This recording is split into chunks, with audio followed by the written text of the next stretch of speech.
Hey guys, can you see me? Hello? Please let me know in the chat. That would be awesome. I have a treat for you guys today. We have a special guest. We have not only a superstar in the making, but a real superstar. A real superstar. You see what I mean in a sec. I'll let you guys come. Well, we're already locked up. So I'm going to get started. As you guys may or may not know, I have been, you hear me good, guys?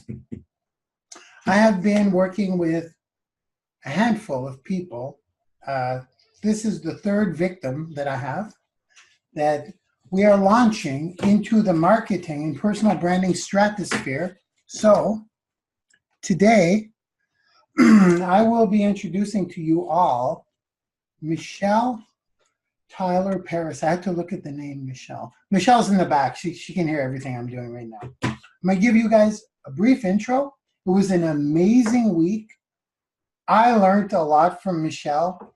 Michelle is no stranger to the performing arts, and this is going to translate beautifully into her online career. So let me give you guys let me make an attempt at properly introducing Michelle.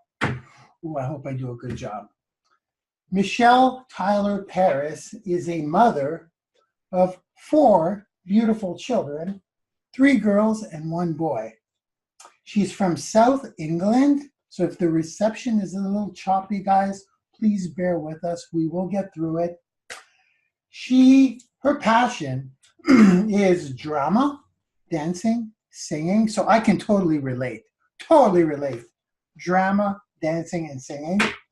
She went to college in theater studies, specifically music and drama. How's my intro going? Doing pretty good? I think so. Now, her hopes and dreams were crushed. I hope I don't say too much on this, but I'm just going to let it out. Her hopes and dreams were crushed, and I'm saying this because many of us can relate, including me, because of having to make a living. We'll get a job, right? Then she got a big break. I won't go too much into detail. We'll let Michelle talk about this, but I love this. She got a big break by doing something, following her passion, and going for an audition from an ad. I don't even know if I'm getting this right. We'll find out in a sec. I think I'm pretty accurate. From an ad, she took a shot. She took a shot at answering an ad in a magazine called The Stage magazine. I'm only saying that because some of you may know of it if you're in that world. So she did not have, from what I understand, official dance training, but she took the shot. She took the shot and she got the job. She worked in Disneyland, Paris. Super cool. She played a princess, y'all. She played a fairy. She played a variety of roles at Walt Disney. And who doesn't want to play a princess or a fairy? I mean, I'm a dude, and I'd love to play a princess or a fairy. It's like every girl's dream. I've seen some of her footage. Pretty cool. She started young in this game. I'm going on and on. We're going to take her out. I just want to segue by saying it was a 6-month gig. After that, she's done various jobs and in the real world, and then eventually got onto Amazon about 6 years ago, selling on Amazon. That's where her online adventure kind of began. Feels like I'm saying her story. I'm sure we're going to dig in deep, though. She joined a network marketing company about 4 years ago, struggled quite a bit in the network marketing company, got into crypto. She's a crypto girl, y'all, today, and now she's using the power of personal branding because network marketing and certain businesses of hers were not clicking the way she would like them to. So she got into personal branding and found Branding YOUniversity. Thank God, I'm very grateful. And I found her through Branding YOUniversity as I was scanning through my peeps. And here she is today. She's just about to become an F1. That's a huge deal in our system. I'm going to predict she'll be F1 by, in March, within the month. And this is the first you may hear of Michelle Tyler Paris, but it's not the last You're going to hear a lot from her. So without further ado, how was that for an intro? Is that okay? I hope so. I'm going to ask her. Michelle, will you please come out? What's up, superstar? You don't need to do an interview now. You covered everything. How was it? Was it valid? Was it? Yes, it was very valid. It rocked. Hi guys. Yeah. Hi. So how was? I'm gonna kick it off like this. How was the week? Was the week stressful, painful? I wouldn't say stressful or painful. I think in the end, like my sort of drama training came good. You know, it's been tucked away for quite a lot of years. I've been a mum for 20 years. And yeah, I actually thought that I was going to need to do a lot and do a lot of redos and things. But no, actually, it was great. And I didn't get nervous at all. Actually, I was really excited. I couldn't wait for like 7 o'clock every night. Awesome. You were a natural. Like, I mean, obviously, there's the training. But when I said, let's do that one more time, or you didn't ask questions. I was like, just boom, on set, let's do it. There was none of, why? What did I do wrong? It was perfect. It was like, it was like working with a champ, because I was working with a champ. You're gonna be my biggest star. Oh, all yours. All mine. I own you, you know. I'm gonna make you, I could break you. You know that, right? I know the song, Duran Duran. I know the song. The truth is, you're a star. You're a star. Now you're getting you're going to get the platform power, double P platform power, and you'll get seen by a lot of people. And I'm gonna shut up, because I get giddy when I meet with a professional performer. So, what do you say? You want me to kick it off with questions and start grilling, and then we'll go from there? Yeah, shoot, go for it. Okay, as I open up my question sheet, I know the first one. It's, tell us all a little bit about Michelle. Okay, well, I was a 70s baby, so I'll give you a little bit of a clue about my age. Born to obviously a mum and dad, and I ended up with 2 brothers. My childhood was pants. It was just horrible. The parents got together to get away from other circumstances, and my mum took all her frustrations out on me. So my childhood was really stressful. Yeah, so I won't say anything more about that. So I went to school. I always went to school in the 80s.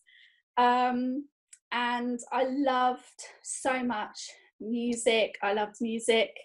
I can remember, oh my God, I used to have the old albums. You remember the vinyl albums back then? In the 80s. In the 80s, yeah, we played records, guys. None of this CD business or iTunes. Actual real vinyl, right? Yeah, and you couldn't jump up and down too hard because it would jump, right? The needle would jump. So yeah. That was difficult for me because I was like to dance. What kind of bands? What kind of groups? Bring me back to the 80s. What did I have? I had a bit of Michael Jackson, Thriller, obviously. Shakin' Stevens. You not know who Shakin' Stevens is? Oh, he's a British artist. Who knows who Shakin' Stevens is? People in the UK will know who Shakin' Stevens was. Okay. I'll tell you a cool thing that I've just remembered. My daughter was having a sleepover. When she was about 8 or 9, she had a bunch of kids around for a sleepover. And we were talking about music. And then she turned to me and she went, oh, Michelle, do you know who Shakin' Stevens is? And I was like, yeah. Oh my God, I had his album. And she was like, yeah, he's my great uncle. And I was like, oh my God. So cool. Yes, I was really excited. Yeah, so I loved music. I loved dancing. Discovered Janet Jackson and Paula Abdul back in the 80s. Just fell in love with both of them, wanted to be them. I was always dancing, always singing and dancing, doing something. Yeah. So I took drama in school and music. They didn't have dance back then. And I did really, really well. We did a show per year, actually, like a community show. So I did all 5. The first one we did Peter Pan, and I played Tinkerbell. And because I was really, well, I'm still tiny, but I was tiny back in school. And they, as Tinkerbell, they put like these little bells around my wrists. And I always remember it, like when you're off set, I had to like, you know, because you could hear if I moved. So yeah, I passed all my exams. I did really well. You know, my teacher's like, you've got a lot of natural talent, because I hadn't had any kind of dance training at all. You know, my mum didn't send me to any dance classes. I just, you know. So yeah, I was really pumped up. So, how did you, I got to jump in. How did you learn your dancing? Was it watching? It wasn't watching YouTube. It wasn't around. I had rhythm. I got rhythm, baby. It's in your blood. In my blood. I got that swing. You know? So no, but awesome. But really, like, how did you just? I don't know. I mean, the funny thing is, we used to go on holiday every year to like this little holiday camp down in the west, a place called Cornwall. Went there every year as a kid, and every year I went there, I won all the dancing competitions. It was so cool. So you're natural. You're natural. Yeah. I just had natural rhythm, and any kind of, you know, style of music, like could dance to reggae or pop or jazz or whatever, you know. Dancing videos in your future, right? I hope. Yeah, I've got to get over. That's one of my things. Got to get over my fear. So I've actually bought a microphone. So I'm going to start, because that's my other fear. I love singing, and awesome.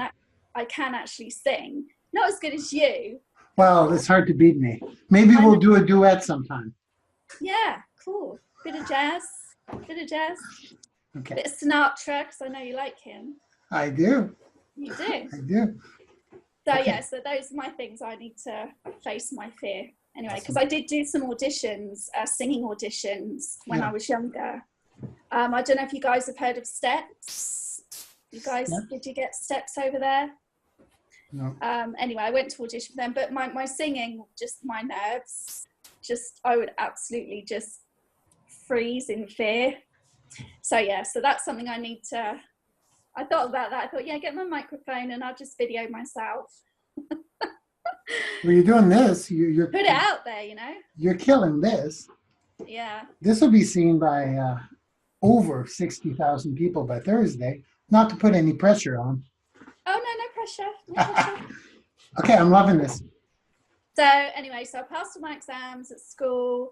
That was my dream. I was like, I'm either going to be an actress or I'm going to be a dancer. I just wanted to go and be like a backing dancer for Janet Jackson. Her choreography is just super amazing. And the woman's in her 50s now. Yeah. And she's still cracking them out. Paula Abdul, not so much. She does like American Idol or something like that now.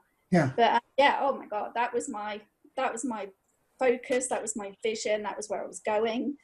So I went on to college and I did theatre studies, dance and sociology. Really enjoyed college. I got a couple of little part-time jobs whilst I was there. You know, once you're 17, it's time to go and get yourself a little job. But unfortunately, when we were graded, especially in theatre studies, we were all predicted like really high grades. And the papers came back and they were like severely undermarked. Like the teachers were freaking out. I went back to see my teacher at secondary school and he was like, there's no frigging way you should be getting an E in like theatre studies, Michelle. He's like, you're too good, you're talented, you know? So I was like, well, do you think I should go back and do it again? He said, no. He said, this is a disgrace. I'm not even telling the people, you know, the kids at 16 that are leaving now to go and do it, because like the whole thing is up in arms. Everyone's freaking out, but they wouldn't remark the papers. So it was kind of a kicker for not just me, but actually a lot of very talented students. Well, why do you think the grades were so low compared to the merit? I don't know. I have no idea. You know, we did great. You know, you have to do your written work where you study your plays and then you write about your plays. And then we did a show, you know, a show piece which gets filmed and then sent off. Yeah. And it just came back and it was an absolute shambles. That's the only word for it. It was just a complete shambles. And you can imagine what our drama teacher was doing. He was freaking out. And our drama teacher, well, they both quite cool actually. His name's Mr. Blackham. Hello, if you ever watch me. He was dead cool. But he was just freaking out. He was so annoyed. Because you didn't get what you deserved. Yeah. Okay. Yeah. So I thought, hey, you know what, that's cool. I'll just look at going to one of the accrediting funds in here. Just about an hour and a bit. So I was asked to London, and I'll get in, and I wanted to.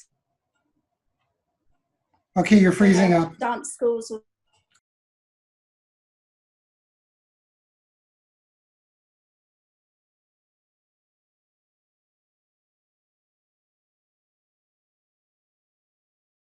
Okay, I think we're back. Are we back? Can you see me, Michelle? Yeah, I can see you, yeah. We missed a little bit of your stuff. Okay, we're back on. Guys, just a little tip, which is why I'm a Windows user. Multiple iPad or Apple devices do affect your connection, just so you know. I found this out the hard way. My iPad is off. Hopefully we're good. Michelle, where were we? I think I was, well, I'm going to say next time, I'm coming to Canada. Uh-oh. I'm coming over. Watch out. You're coming to find me? But I'm not real. I'm just a virtual guy. I actually don't exist in the flesh. This is all digitized. I'll just ask what people where Lalonde Towers is, you know, it'd be cool. Someone will know. Lalonde Towers. I've actually had people show up. Don't do it, folks. You got to ask me first, you know. It's weird. Yeah, I'm thinking of changing my address. Okay. Whole other topic. You're welcome to come anytime. Okay. Oh, we'll do the real deal. So we're back on track. I think we're stable. Okay. Don't move too much though. Okay. Don't move too much. Okay. Okay. Where were we? I think I was saying that I just because I didn't get the grades I wanted. Yeah. I decided to apply for some accredited like dance or drama schools in London. So I started that, and then I fell flat on my face again because I didn't have any kind of dance qualification, which would have come in really handy round about then. So I was like, okay, you know, because I've always been a positive person, you know, I was like, that's cool. I'm 18 now. I can start auditioning. And getting those kind of jobs, you know, whatever, it's fine. But unfortunately, my mother had very different plans for me. And that was to get me out of the house as soon as possible. So before I knew it, I literally blinked and they had got me a job working at the local bowling alley because they were members and they knew the manager. And I had a room in a shared house, and literally like that, I kind of, you know, went from hopes and dreams and full of hopes and dreams to having to support myself, which it was a real shock, to be honest. Yeah. So then I kind of went into survival mode. Like, obviously I've got to make money to support myself, and because mother and I we don't even talk now. Unfortunately, we have a very toxic relationship, and she actually made me very sick. Everything she put me through when I was young, all the stress and it was mental abuse, really, to be honest. She actually gave me like depression and anxiety, but I didn't actually find that out until after I'd had my first baby. So it was hard. So I was kind of dealing with that, but not knowing I was dealing with that. And then I was obviously worrying about making enough money to live. And, you know, it's hard. You know, I know 18-year-olds think, you know, now especially, they think they're really grown up, but 18's not really grown up, you know. Mm-hmm. So so I worked there. You know, it was kind of enjoyable. I wouldn't say it's much more boring jobs than working at a bowling alley. You know, it was fun. It was a fun place to be. But after 2 years, I was like, I can't do this anymore. Like, this is this is just destroying my soul. It's just, I don't want to do this. This is not my life. Am I going to be here for the rest of my life? So I had been getting the stage for a little while because I like to check out the entertainment news, see what's going on. That's the magazine, right? Yeah, it's for all kinds of artists, and it's all the entertainment news and what's going on in theatre and all that kind of thing. So I saw an advert for Disneyland Paris as a dancer character. And I was like, I'm going to do this. I'm going to do this. I can do this. What I was really thinking was, I'm going to do this, but I don't think they'll pick me because, you know, I hadn't had that dance training, but I knew I could dance. So I took a day off work, got the train up to Pineapple Studios in London. I was so excited just to be in Pineapple Studios before I even got into the studio. Just walking through the door, it's like, oh my God, I'm in Pineapple Studios. I've only ever seen it on the TV, and I'm here. Yeah.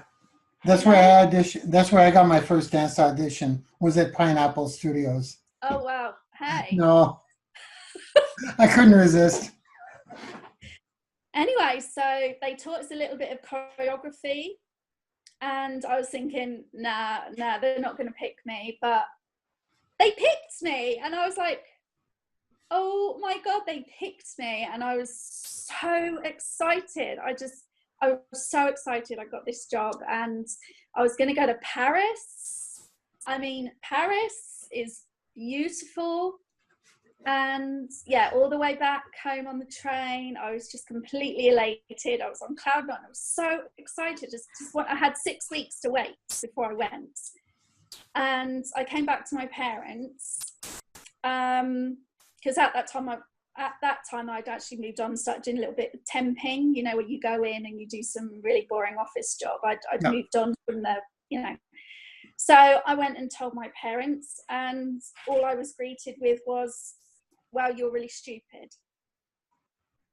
We're really disappointed in you, Michelle. Why are you leaving a safe job to go and mess around in Fantasyland? That's what they actually said. And I was like, just like that, face plant on the floor, excitement gone, self-esteem there. Yeah. And I couldn't believe it, but I was like, well, I'm frigging going anyway. I don't care what you say. I don't care if you support me or not. I'm going. And I went.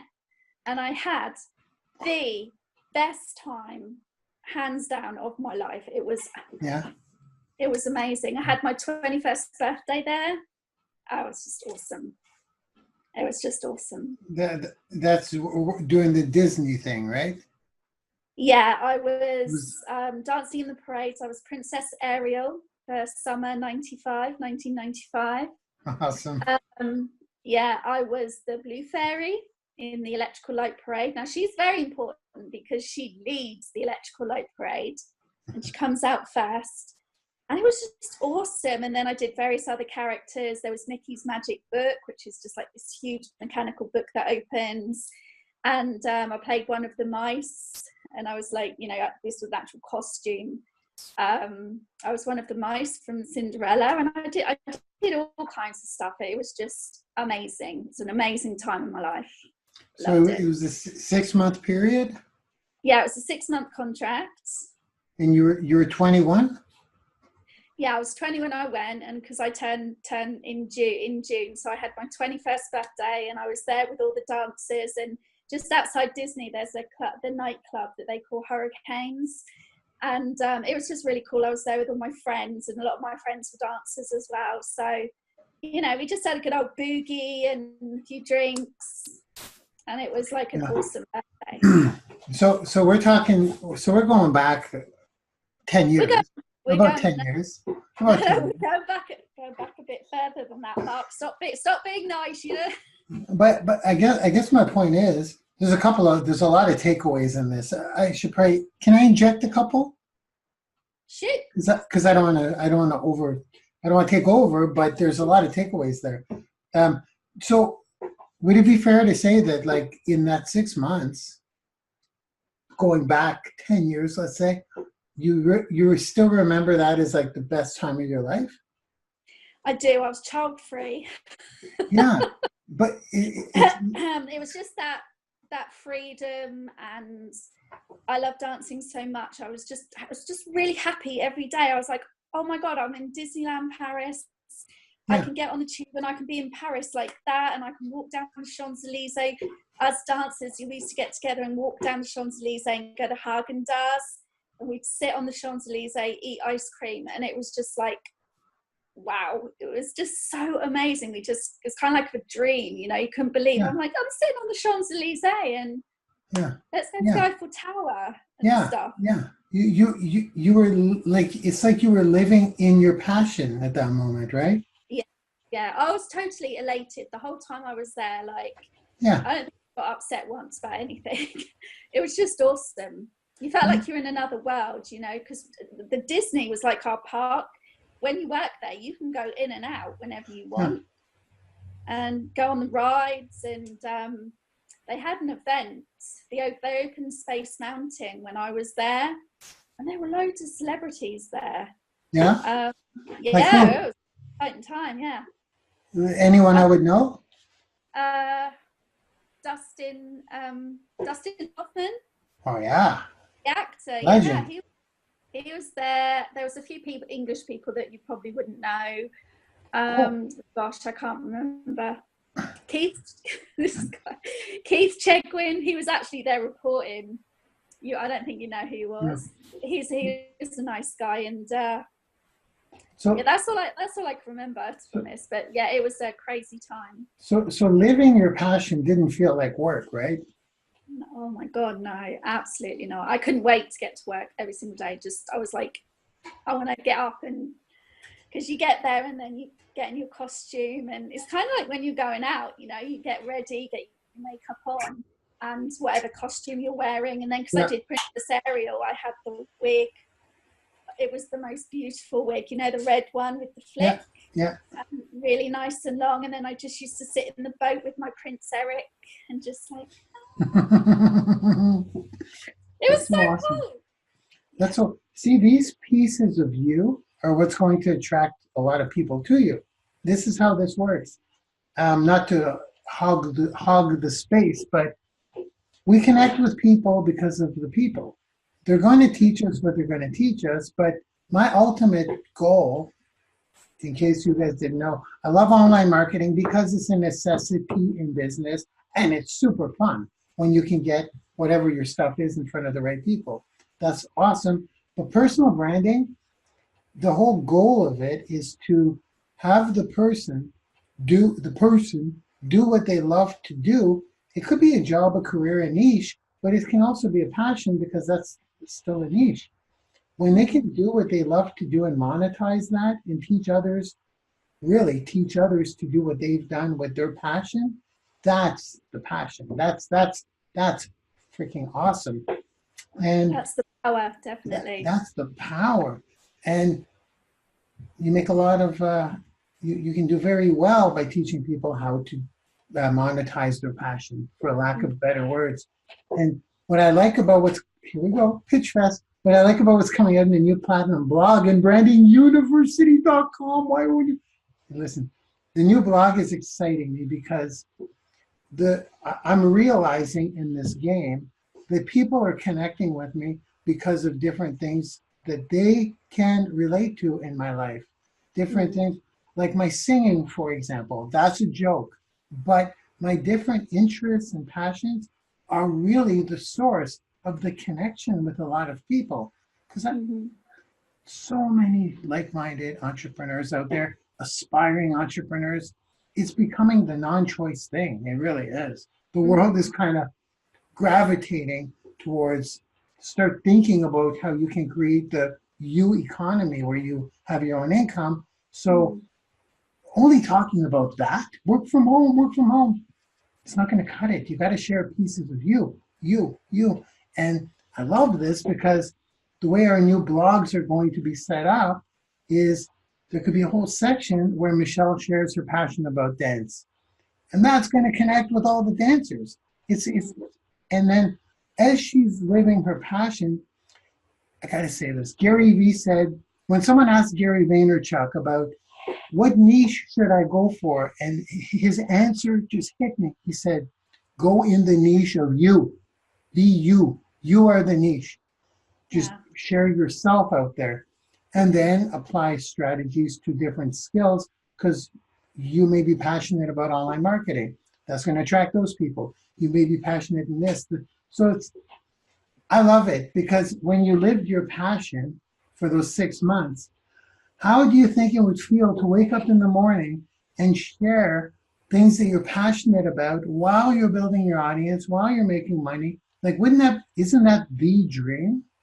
Well, yeah, you're getting up every day and just like having a blast, having fun. So what's not to love about that? Yeah. Yeah. And everyone's passion is so different, obviously. Like for me, my passion for the longest time has been to be able to lock myself up with a bunch of servers, program stuff and create stuff, and not have to answer to anybody and just create and program all day.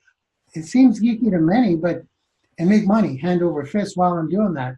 So living this passion is not a job. That's why when people say, don't work so hard, I'm like, don't take me away from my work, yo. This is what I love to do. I just have to throw it in, because that feeling of you remembering from 10 years ago when you were 21, remembering in that much detail. Imagine living your life like that, which you will.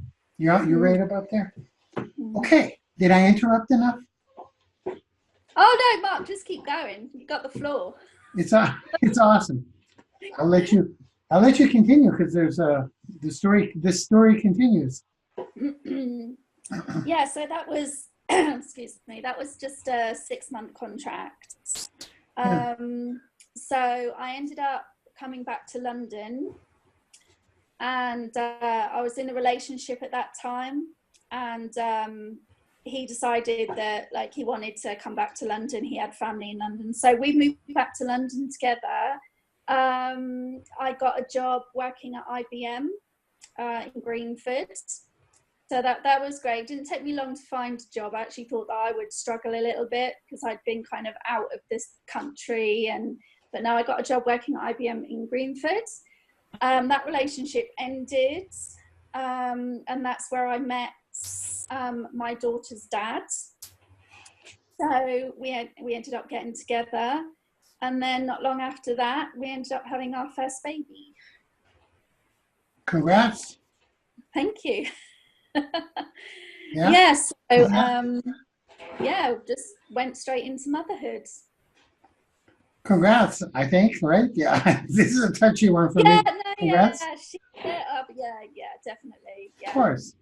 Yeah, no, she was actually a really easy baby. I fed her just after she was born at midnight, and she slept right through to like 8 o'clock in the morning. I was like, this is easy. Having a baby, this is easy. The first one. Whilst all the other babies in the ward were like screaming their face off. So you were working at IBM while you were doing this? Not while, no, because they actually ended up closing it down. Okay. So I think halfway through my pregnancy, I stopped working, and because pregnancy is hard work, you know. And Mark was earning like really good money, so he was like, if you want to stop working and stay at home and do your thing, then you can. So I did. Yeah. So we had Erin.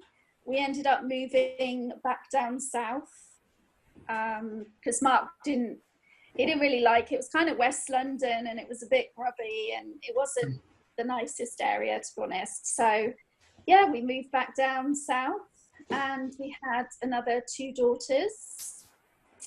And when they were little, I didn't work. I mean, I've always been business minded. My dad gave me a bit of advice when I was younger, and he said, you don't make money working for other people. So that kind of stuck. And I watched my dad. He was an entrepreneur in his own right. You know, he had his own business, Excuse me. And yeah, so that I kind of learned from that, you know. Yeah. So I always had that mentality that I wanted to do my own thing. But when the kids are little, when you've got little toddlers running around and a baby, it's very hard to focus on a business. Yeah.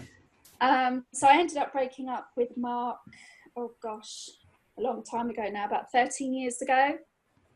So I was a single mum for a little while, but I started my own little doggy daycare business from home, because as soon as Brooke got old enough to go to school, because we get benefits and things here in the UK, we're very lucky that as soon as Brooke was old enough to go to school, I would have been expected to go to work. So at that time, I actually had 2 British bulldogs, and I was like, who's going to look after my dogs? Like, I can't leave, like, my Lily was just like a baby. I was like, she'll have a mental breakdown. I can't just go out, and then I'm going to have to get the kids to childcare. And I just was like, oh my God, I don't want to do that. But in thinking, oh my God, who's going to look after my dogs? That's where the idea came from. Beautiful. Doggy daycare. I was like, I just look after other people's dogs. Beautiful. Yeah, I'll do that. Beautiful. And I put an ad. We have like our local, I think you guys have Craigslist over there. We have the equivalent over here. It's called Gumtree. Okay. So I just put an ad out saying, hey, would you know, new doggy daycare service starting. Beautiful. Oh, in-house, I'll look after your dog, and lots of love and cuddles. And within a half an hour, I'm not even kidding, I had my first client. Beautiful. Beautiful. If you guys see dogs jumping around here next week, I just got myself an idea. That is brilliant. That is brilliant. It was a lovely little business. It really was. I could stay at home. I could take the kids to school. I could, like, because the other thing is, once you're at work, they have their holidays, you know, they have like their half terms. Yeah. In the summer, they have August off completely. They have 6-week holiday. So for working parents, it's just a nightmare to get your kids looked after. And I was like, yeah, I don't have to worry about that. I love the doggy thing. Can I ask a few questions? Yeah. The entrepreneur in me. I love this stuff. I did this with again, not about me, but the connector, right? The role. You did the actual dog sitting though. You were not just connecting them. No. I got people to drop their dogs off in the morning. Okay. And then we'd like hang out. We live next door to a park with a bit of woods in it. I was really ideally placed. So we'd go and hang out in the park for an hour, hang out with the other dogs, meet the other dog owners, just have a really cool time, and then just go home, slob out. And I mean, and you just no experience needed. You just had dogs of your own. You had that was your experience. Dog owner, yeah. So people would drop off. And all you did as far as marketing goes was put up an ad. One ad. How many dogs could you handle? I've got a picture here somewhere. I'll have to try and put it online. I think at one point, I didn't want to go too nuts because, obviously with kids, you know, the kids weren't toddlers, but they were still quite young. Yeah. I was about 6. I think I got up to about 6, and I looked after all kinds of different breeds. It was interesting. How much were you charging per day? I was charging, I think it was about £10 a day. So $20 a day per dog. Yeah. Beautiful. Hey, I mean, my brother had a dog, but it was a big problem. If he had someone, he could always. It's kind of the simplicity of it is genius. Yeah. It was just a really simple idea because I would much rather my dog went to a home. Yeah. And not a kennel and just be shut. And you know, these dogs are used to having their couches and their humans around, and they're used to having their bellies tickled and in part of the family. Yeah. And to then chuck them into a kennel. I mean, you imagine if someone did that to us. People hate kennels. People hate kennels. Even if you know the people looking after the dogs are still nice, at the end of the day, they're still getting put in a kennel. Yeah. In a cage. And I was like, no.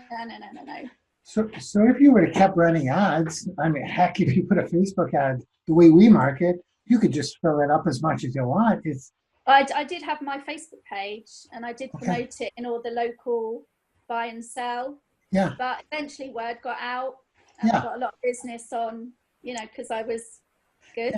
yeah. Because you were good, and then the people who you already babysat their dog once, when they need someone, they call you. So you're not going to be hurting for business. We'll put it that way in that business. I was busy all the time and I also Wow. ended up doing holiday care and I was Okay. busy all the Yeah. time. Would they drop and pick up the animal? Of course. Yeah, they dropped them off. I'd say, you know, bring their food, Yeah. bring their beds, bring an item of clothing I love it. that you've slept in. I love it. I studied a lot of, you know, Caesar Milan. Of course. Yes. I studied him a lot, got his books. I wanted to be a professional at what I was doing. So I'd say, right, either mummy or daddy, sleep in a t-shirt, bring that, I'll put that in the bed because smell is very important to dogs. Oh, wow. Yeah, and then I was like, I'll do the rest. I am loving this. This interview took a little angle, but this is still important stuff because you did what you had to do. And yeah. You created the need out of something you needed. You created the business out of a need. Yeah. Beautiful. Beautiful. Yeah. Why'd you stop? Well, we got sent a little something. Eventually I got with my fiance that I have now, Aaron. Yeah. And we technically weren't supposed to be able to have babies anymore, but the big guy upstairs obviously had other plans. Oh, babies of your own. Yes. Okay. And yeah. So, and around about that time, the local council was starting to license these kinds of business because I was like one of the originals, but then a lot of people started jumping on the bandwagon but they weren't being professional. Okay. So the council were getting complaints. So they decided that they were going to license it. So obviously they had rules and regulations. So I was just chatting with the lady on the phone and we were getting on. We kind of sparked, you know, and we were kind of like, she's nice, and we were chatting. And I just happened to mention that I was pregnant and she went, oh. And I was like, oh, I don't like it when people say it like that. And she went, no, we've got rules now. She said, and you cannot look after other people's dogs if you have an infant under the age of 5. And I was like, wow. Okay. So basically, like that, I had to shut down. Just because of that rule. Yeah. And that's why you stopped. Okay. Yeah. It's kind of scalable too. I'm sorry, my mind is just going. That business is kind of. You could hire someone to do the work and just work on. Yeah, I probably could have done, but I you know, at that point I didn't think of it, and yeah. The pregnancy with Oliver was very, very difficult. I actually ended up in a wheelchair because my pelvis softened up. Oh, okay. It wasn't. It was. So yeah. So I found all my dogs other places to go. You know, I had contacts with other people that were professionals, so I made sure they all went to someone great. Yeah. Well, I'll tell you something. After this interview, watch all the people in Branding University start their own dog sitting businesses. It's so lovely. It's really relaxing, and just to be able to just be at home, you know, and know that you don't have to worry about your kids. You can just sit and watch TV and drink coffee. I mean, it's a bit like network marketing, really. I'm going to throw another pitch. Everyone watching, in about a week, go to lalondekennels.com, and with the new mansion I'm buying, I'll put a bunch of dogs in the yard and hire someone to look after them. Yeah, go for it. I love it. Because dogs are so fun. They are so fun, and they're so funny with all their little different personalities, and they just make me laugh all the time. And the kids loved having these dogs in the house. They were just loving them and kissing them and playing with them, and it was ace. And when I had a dog, it's like I'd wake up a little grumpy, or as Wendy likes to call me, grouchy at times. I wake up a little grouchy, and the dog would cheer me up just by being a dog. Oh, you can't have it when they're like jump on your lap and they want to give you kisses and they're like, oh, hi, their tails are wagging. You're like, oh, I'm in a really good mood now. LalondeKennels.com. LalondeKennels.com. Okay, so beautiful grind. You love that word, eh? The grind. The grind. Oh yeah, that's an awesome word. When we're doing videos, guys, she goes, okay, I really don't, I won't try to attempt your accent, but I really don't like to use this word, but I'll fit it in there somehow. Good grind. Good grind, Michelle. Good grind on that one. So, okay, so doggy daycare is bankrupt now. Done? Yeah, that's done. So I was like, okay, what am I going to do now? Because I still don't want to go to work. I still don't want to go work for someone else. Yeah. I don't want to have a boss. I'll just do something else. But when I was a single mum, I started learning how to crochet. And a little bit later on, I started learning how to sew.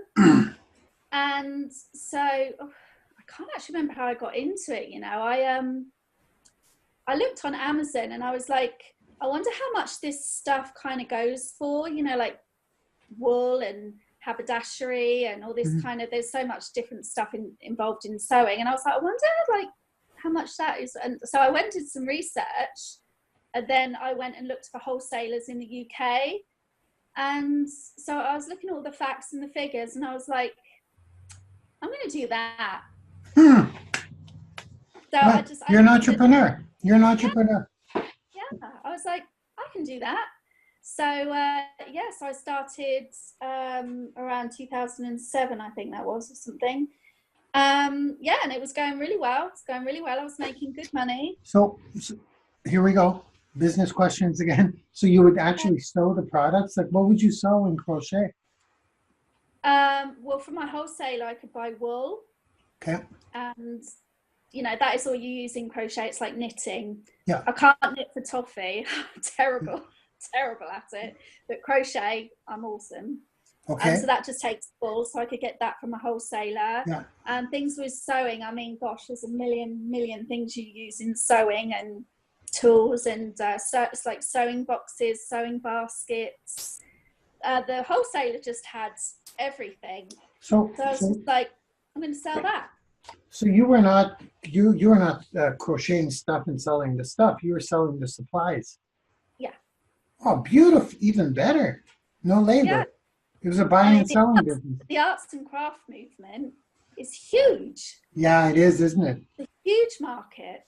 Okay, LalondeArtsandCrafts.com next week. Hey, you! Stop stealing all my stuff. It's it. The thing is, I'm not going to do these things, but when you're entrepreneurial minded like yourself, you're always looking at everything, even if you don't need to do that. It's like second nature, right? Oh yeah, definitely. Oh yeah. You just look at things differently, and then you're like, how can I make money with that? Yeah. Yeah. There's so many opportunities, guys, especially with what we teach. I got to do it. I have to do it. All of these things, the doggy daycare or the crochet and the crochet supplies, both of these businesses, if you go front end personal branding on a funnel, you're laughing, opposed to saying, I have crochet supplies. If you're giving crochet tips in a series of 5 videos, and then you sell your supplies, that's personally branding you. And since you're the one selling that stuff, through the roof. Put that in an automated webinar, money every day. Crochet actually is huge. Like I look at stuff on YouTube. Yeah. Massive. I follow a few people who crochet on Instagram. They've got thousands and thousands and thousands of followers. People, they love it. Yeah. So you build the personality around that. Yeah. Same with the doggy stuff. It's phenomenal. What we do applies to anything. Okay, I'm gonna let you continue because I'm getting entrepreneur blood going. I love it. Please getting continue. Pumped up. What's that? You're getting pumped up. I always get pumped up. This is fun. Yeah. Pumped up talking to you. This is great. I'm loving this. So your journey's pretty crazy. Yeah. So I was kind of doing different stuff. So that was all cool and it was going really well until I had to go through verification. Now, whilst you go through verification, because they'll just like jump in and check that you are you, even after you've been selling on Amazon for a long time, they need to come and check it's still you. Amazon, you mean Amazon had to verify you? Yeah, Okay. It was ridiculous. I'd been selling on there for ages. Yeah. So during verification, you're supposed to be able to access your orders. Yeah. For some reason, I couldn't access my orders. And I was like, I'm sure this isn't right, you know. And when you've got like a professional account, you have to keep your levels up. So your delivery time, your customer service all has to be like up at the 90% and everything. Okay. So I was like emailing them and I was like, hey, excuse me, hey guys, I can't access my orders. What's going on? But they weren't interested. They were doing nothing to help me. They completely screwed me over. And in the end, they just closed my account. Amazon. Yeah, because Amazon are nasty. So you're getting hit with it's pretty wild, not in a good way, but you look at the doggy business, boom, shot down because of an outside influence or outside reason, outside circumstance. And then once again, your crochet business was rocking probably. Then Amazon slaps you, knocks you down. So you obviously got up again. It's like getting knocked down and keep getting up, right? Yeah, that's what Sylvester Stallone says. It is. Get knocked down, you get back up again. As Rocky Balboa says, it's not how hard you hit, it's how hard you get hit and keep getting up. I love that speech. I love it. So after the crochet biz, where are we going? What's the next thing you attacked? Well, at that time I was thinking, okay, I think the universe is trying to tell me something here. So, and at that time I noticed one of my friends was promoting makeup. So I was like, what's she doing? So, you know, because I really do, you know, I like makeup as well. I'm a fan. Yeah. And I asked her, I was like, Charlie, what are you doing? And she said, I'm doing network marketing. And I was like, oh, what's that? And she was like, oh my God, Michelle, you'd be awesome at it. You should do this. And I was like, what is it? And so she told me she was selling, like she signed up to Unique. Yeah, I know. Yeah. So she took me through it and sent me the opportunity. And I was like, I can do this. Mm. So I got signed up to Unique. I got my business page going and I was really rocking. And I was working really hard, but I just didn't know how to market properly. I was really I wasn't making sales. And in the end, I gave it about 6 months. And after 6 months, I was like, this is actually more stressful now. I'm not enjoying this and I should be enjoying this. So I just, I gave up. I had no clue, to be honest, what I was doing. No clue. Did you make any money? I think I made a few sales, but literally only a handful. It was bad. How were you marketing? I had my business page, so yeah. I was promoting.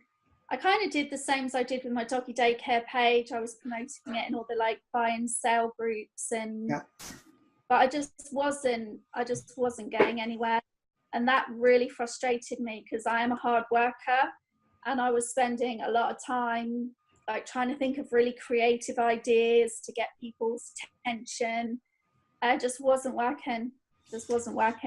So when you were posting stuff, were you posting to the UK version of Craigslist, just like you did doggy daycare? Or? Yeah, I was posting in the buy and sell groups in the UK. I was also posting trying to recruit in like the network marketing groups. Yeah. But it just wasn't going anywhere, and I got really upset in the end. And this would have been 4 years. I'm just going to dig deeper because I want to see. I want to feature what you were doing wrong. 4 years, and this is 4 years ago, right? 4 years ago, yeah, just over 4 years. Okay, and just 4 years ago, January just passed, so just over, yeah. And when you were posting for the opportunity side, what was it, like make money from home? Yeah, it was that kind of thing. You know, the company sends out posts, like Yeah, pictures that you can send out. yeah, yeah. So, Yeah, and for the product end, it was like makeup on sale type stuff. yeah, Okay. yeah. So I gotta say the twist, because I see this every day with people in Branding University right now. If you would have been perfect for this, you still could be perfect for this. Just saying, I sell a lot of stuff all the time, all health, whatever.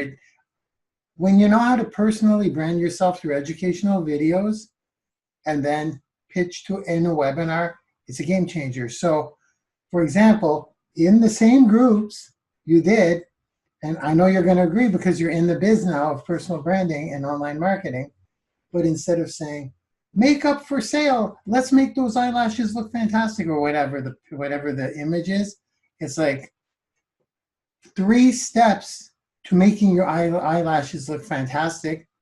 Free video Absolutely. right now. So then I know what to do now. you I do feel like now, yeah. But I have a beauty qualification, yeah, which I actually did that a few years ago. So I do really like makeup. I've got a spray tanning qualification as well. Now I know what to do. I'm like, now you would, yeah. cut tips, makeup channel, beauty channel for like the older mom, you know. Yeah. I know what to do now, but back then Yeah, it's awesome because with your skills now and your knowledge, and especially the skills you're acquiring that you every day now, doing the same things with your new skills will be mind blowing. The results. yeah. I, I got it now. I got it now. You got it now. It's amazing. It's amazing because the online marketing, social media marketing, personal branding, and audience building, a specific list for that niche that you want to do. But you know what? I noticed now I know better. We weren't getting any training Yeah. from our upline. We were getting nothing like that. We were just Yeah. given. In fact, I got really annoyed once that they were sending really strange tasks down, and I remember one of them was like, "Oh, just do a little dance in front of your camera and post it out to everybody so that they all know you love your business." And I was like, "What?" You know, I was like, "I'm just." You know, but that's what we were getting from like our uplines, like these kind of weird tasks coming down, but there wasn't any kind of training, like marketing training, no. Yeah, it comes down to educate on whatever it is you're selling without selling the thing for at least three times. Give them value on whatever the niche is, but that's still strange. It's still uncommon. It's not. It's like it's not really known. People just want to sell quick. Yeah. Network marketing is the essence of network marketing, though, is talk to people you know. That's the foundation of it. So that's the training you're going to get, because there is true power. Here we go. I'm going to be a little controversial. There is true power in talking to people you know. There always has been. However, the times are changing, and the true power is right here now. It's no longer in the people you know. I mean, every time I pop in the Starbucks, what do I see? I see people. They should be talking to each other, but they're both doing it. So it's all there. So times are changing. This is how we do it now. It's so they're slow at catching on from what I experienced, only because I still do that. I still play the network marketing game. Why wouldn't I? It's a great business. It's a great income stream. So I love it. I love it. We're going three massive failures. Good for you. Well, more than that, actually. But actually, you know what, Mark? I hadn't thought of it like that, but thanks for pointing it out. It's fantastic, though, because the 3 entrepreneurial ones that we talked about today, the doggy daycare, the crochet, and the network marketing, the unique, those 3 things are not necessarily, they're not the product. They're things that you've learned these lessons, and so has everyone watching this right now.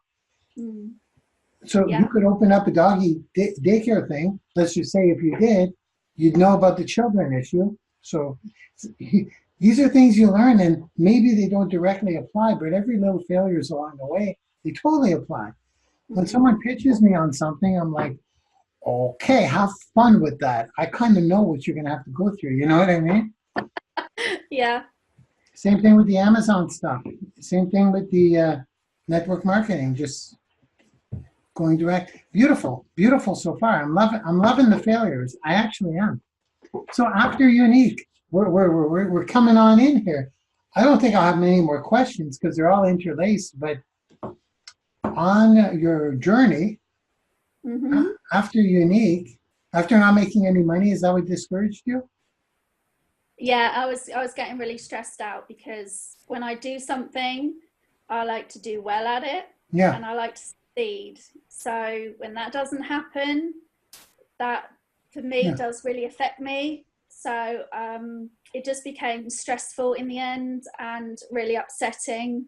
Yeah. So I was like, okay, I've given this 6 months. I think I've given this all the time that it needs to be given. And I think part of being an adult is like going, hey, you know what? I'm just going to move on. I'm going to move on now, and that's okay. I'm going to try something else. Yeah. So I decided that I was like, I don't want to do anything that is selling. I'm obviously really bad at it. So I just go back into the groups. No, but back then. Yeah, back then. Yeah, the way okay. So I didn't want to put myself through that stress again. So I went back into the groups and I found someone advertising FutureNet, which for anyone who doesn't know is another social media platform. Okay. They just launched back then, so I joined when they launched. So they didn't have any selling. There are a few ways you could make money. They kind of pay you to chat on there. It's a very small amount, but for people in third world countries, pretty massive. So I liked that.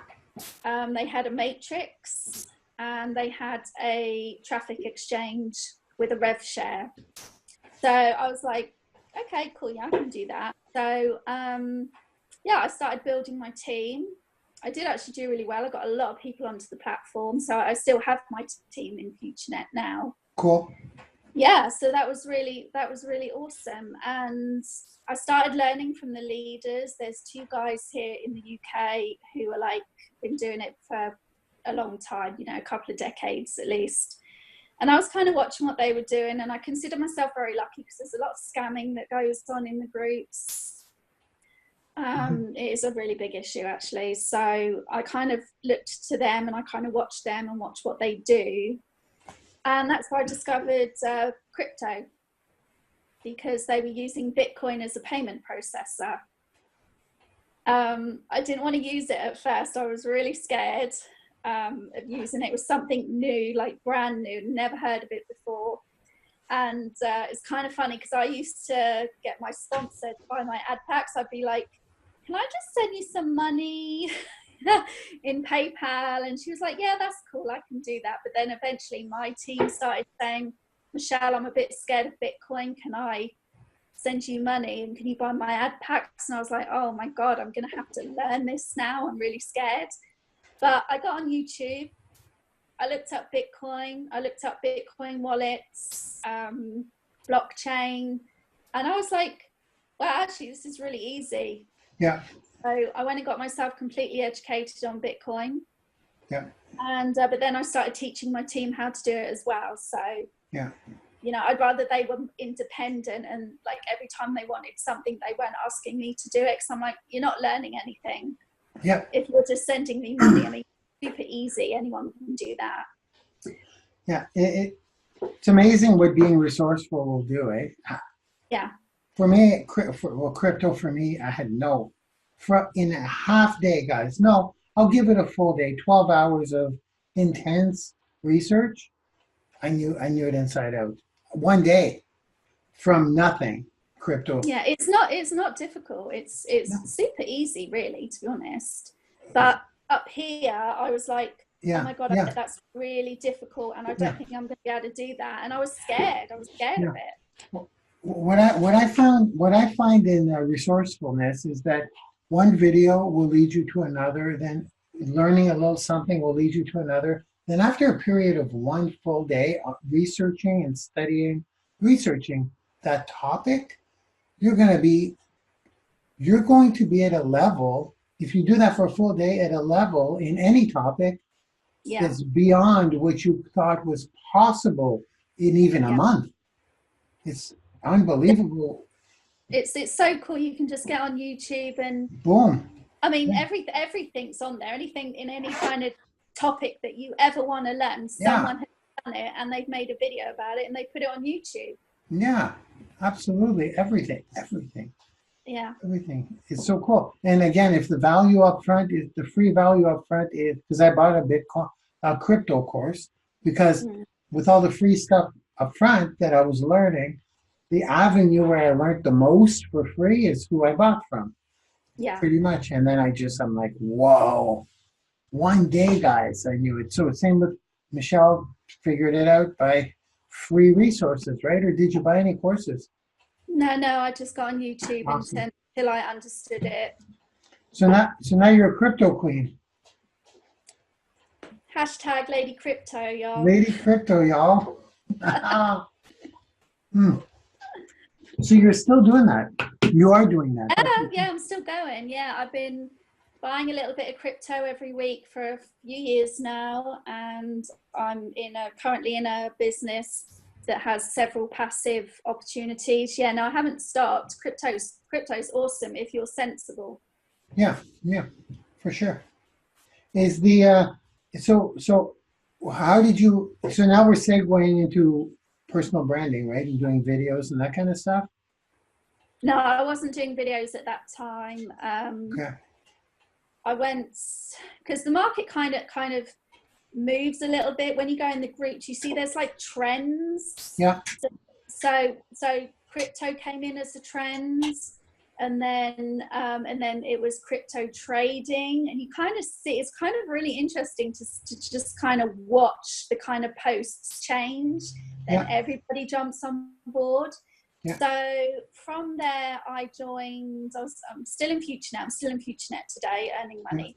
But I found, and I'm a bit annoyed at myself now because a bit of my advice for other people is don't feel like you have to join a company, like because it's like the trendy company at that time. Oh, everyone's joining it, and that was what was being said about Trade Coin Club. So I was seeing a lot of marketers joining, and I was like, okay, so this is the thing. So I ended up joining, and that didn't go too well. A lot of members had their Bitcoin stolen. So, yes, the owners were not very honest, and they were just suspending people's accounts, taking their Bitcoin, saying, oh, you've done this, or you've broken our rules and, our terms and conditions. And yes, it was a little bit sticky, to say the least. So after that, I joined, went into USI Tech, which was awesome for the longest time. Everybody was doing really well, and unfortunately, it got to a point where a few members were grossly misrepresenting the company, and the Securities and Exchange Commission were getting complaints, so they stepped in. So completely messed everything up for everybody. So yeah, I was there. That was fun. Oh, that was so much fun. It was a fun ride. It was a fun ride, but 2 days, literally 2 days before things hit the fan, I got my seed money out, and a little bit more, but literally 2 days before before the shit hit the fan, literally. I just say the S word, but shit hit the fan. But I always say to people, if you're going to get involved in something, get your seed money out as soon as you can, and then everything else is gravy. And if it all goes wrong, what do you care? Care? It's you've got your money back. So that's how my Forex life is. But I don't talk about that because, guys, I know nothing about this stuff. Like, really, I just once my seed money's covered and there's something coming in every week, I'm like, I got my surfboard. I'll just ride that wave, pretty much. Yeah, Like definitely. I don't claim to know that stuff. So awesome. So your first real experience of not maybe not your first real experience, but when people were asking you to learn something such as the Bitcoin stuff, paying in Bitcoin, you went, you got resourceful, you found out how to do it, and then you were able to teach them, right? Yeah, and I'd like to say I prefer to teach someone, because I think if you just continually just do Yeah. something for somebody, Oh, they're going to wow. ask you for the rest of their life Yeah. to do everything. So were you teaching them one by one? Like, here, I'll teach you. Do you have some time right now? Well, yeah, I mean, I tell them a little bit, but to be honest with you, I used to go into YouTube and get the videos that I watched And send them and send them. I'm like, this actually, it would take a very long time for me to explain this to you, so please there watch you these. go. They're only like 2.5 minute long, Yeah. nothing Yeah. massive. Yeah. So I'd send them that, and then I'd send them a video about how, what all the experts were saying about crypto and Yeah. what it's going to be in the future and stuff like that. And Yeah. I'm like, here it is. I will be here all day. If I have to tell you, I will be here all day. So please watch the videos. Yeah. The videos are key. Yeah, definitely. So now are you making your own videos explaining what you need to explain? That's the key. No, I hadn't even thought about it. That's the best. That's the best, because then you're personally branding yourself, but you're adding value to yourself as you're teaching it. That's what we do. A lot of the stuff we teach is curated anyways. Mm-hmm. So very cool. So now here we are. How did you find out about how did you end up here? How did you end up here? How did I end up with you, Mark? Well, I don't even know that. One of my friends in my network was doing a live about you and your Twitter 1.0. All right. And I was like, and he was really like giving it some welly. He was like, oh, this guy's like giving so much free value away. I've never seen anything like this. Mm-hmm. And that really sits well with me, because I'm really about helping others. Mm-hmm. I did teach people how to spot scams as well. Yeah. So, and try and keep people safe online. So, having a good heart, that resonates with me. And so I was like, oh, I'll go and check that out. Because to be honest with you, I wasn't even using Twitter at that time. I thought it was for celebrities. I hadn't even considered using it for business. Yeah. And I was like, okay, he obviously thinks you're pretty awesome, so I'll go and check you out. So so I watched the course, and I was like, oh my God, it's just so refreshing. So many people out there go, oh, I'll show you how to do this, and I'll show you how to do that. And when you buy the course or you watch it, you're like, actually, you're not really. You're kind of tiptoeing around it, but you're like, do this, do this, do this. Here's the script, do this. And I was like, wow. Yeah. I was like, wow, that's awesome. And then I think I tuned into your Sunday webinar. Yeah. So I signed up for my free account, and then I watched your the Sunday webinar, and I was like, wow. And then and then I just signed up.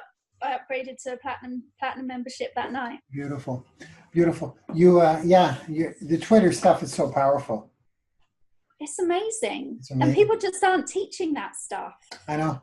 They're not teaching people how to be successful. Yeah.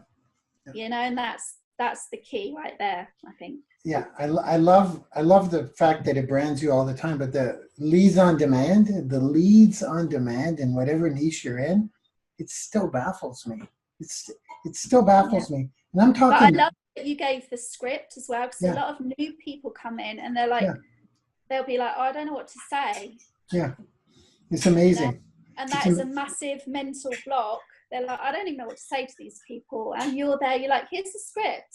Use it, please. You're not keeping it all to yourself. Yeah. And being selfish, because I see a lot of that in the business as well. You're like, here it is. Off you go. It's super cool, guys, when you give away free stuff, because when you start doing it, you doubt yourself. You're like, how am I going to make money? Because I always say the best way to make money is to give away free stuff. And it completely circles around. The more you give away for free, there will be haters along the way, but you got to ignore that. But the more you give away for free, the more people want to contact you. And when people contact you, you need to have something in your pocket to sell, right? You got to have something to sell. Because they will always come to you and say, what are you doing? Exactly. So what are you doing to make money? And then you're like, exactly. Wow. Exactly. Fantastic. So you found me because I was giving stuff away, and someone else promoted me to you because I was giving stuff away. And then you joined us because I was giving stuff away. Yeah. Beautiful stuff. I love it. Welcome. Now you're going to be a star. You're going to be a star because you will be giving stuff away now through the system. Mm-hmm. Wow, that's a heck of a journey, right? That's a heck of a first question. How much time do we spend? How much time do we spend? An hour and a half? I don't know. More than that. Yeah, we're rocking. But you know what though? As I go through my questions, where are my questions? I got so into your story. As we go into my and now Michelle is rocking it. Obviously, she's going to be teaching in the university, guys, and that's the source of everything. Anyone who teaches in the university, number one, is giving away free value, which is eyeballed by me, so you know it's going to work. I'm being funny, but not really. It's going to work. If it's in the university, it's going to be free. Michelle's stamp is going to go on it. Michelle will be teaching it. And what do you think that's going to do? It's going to teach others to do the same, and it's going to turn Michelle into a household name. It's a beautiful thing. But you're meant to be a star, though. You were a star since. When was the first time you jumped into a princess costume? 18? Oh, probably when I was about 3. 3? There you go. Meant to be a star. Okay. So, I mean, what made you get into online marketing? We got that. That was in there. That was all intertwined. But what I want to say is, I'm gonna go on the flow and not read these per word. Oh, what do you see in your future? Actually, let's go that. What do you envision for the next couple of years? What do you see? Where do you see this journey taking you?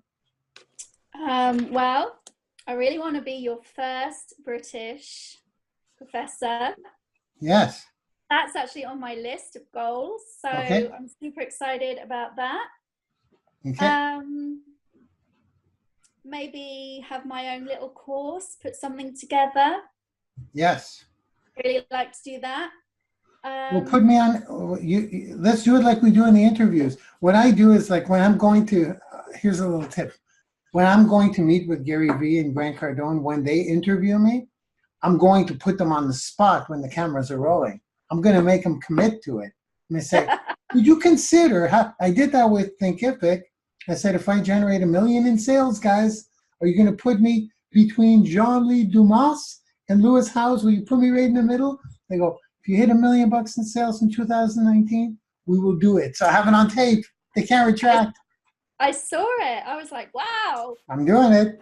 I'll be between this guy and Entrepreneurial and Fire guy. Marc Lalonde, Branding YOUniversity. So, do you want to pitch me? You want your own mini course in there? Yeah, I've got some ideas running around my head. Okay, I'll tell you what. If by May you hit F5, we'll make it happen. Deal? It's easy. F5 is easy.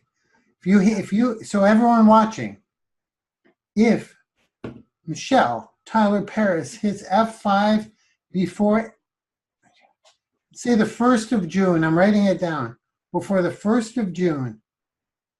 And with this exposure, Michelle, all you need to do, I think we mentioned it before, repurpose this interview. Say, I was on doing an interview with the legend, Marc Lalonde.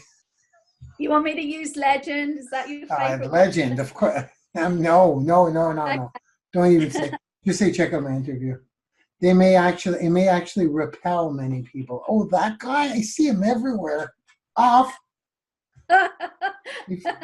If you hit F5 by the 1st of June, you will have your own mini course that's going to be available to hand out for free. We may do it if you don't, but I gotta push you, right? And also it adds credibility. F5 leader, okay? Yeah. So F5 in the university, you will have your own mini course. And why is a mini course? Well, I didn't say what yet.